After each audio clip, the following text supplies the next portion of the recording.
দেখো বাবা আজকে সকালে সবজি তুলে এনেছিল, জামাইবাবুও কিছু সবজিটা দিয়েছিল। এই মা সবজি কাটছিল, সবজি কাটা প্রায় কমপ্লিট হয়ে গেছে। তো এবার আমি রান্নার দিকে চলে আসছি।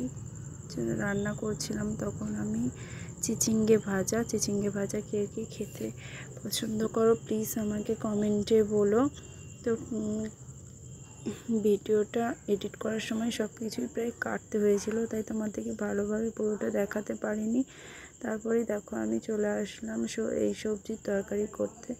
তো সবজির তরকারিটা করতে করতে আমার সবজির তরকারিটাও কমপ্লিট হয়ে আসে, তরকারিটাও কমপ্লিট হয়ে যায়। দেখো এগুলো ভাজা করেছিলাম, ভাজাগুলো রেখে দেখো এটা আমার মা করেছিল, এটা হচ্ছে কুলকে সেদ্ধ।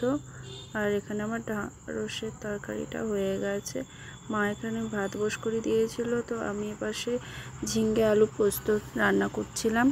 ভাতটা কমপ্লিট হয়ে আসার পরেও দেখো তরকারিটাও আমার প্রায় কিছুটা কমপ্লিট হয়ে আসে।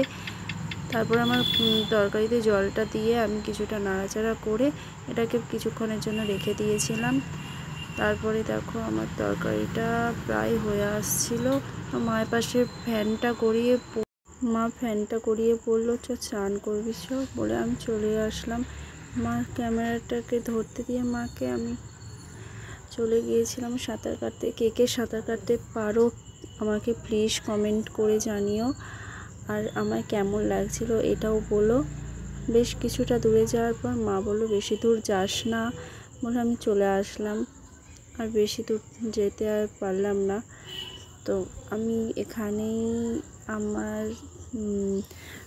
একটা কথাই তোমাদেরকে বলতে চাই যে তোমরা আমার ভিডিওটাকে অনেক অনেক শেয়ার করে দিয়ে একবার আমার পাশে থাকো। বাই।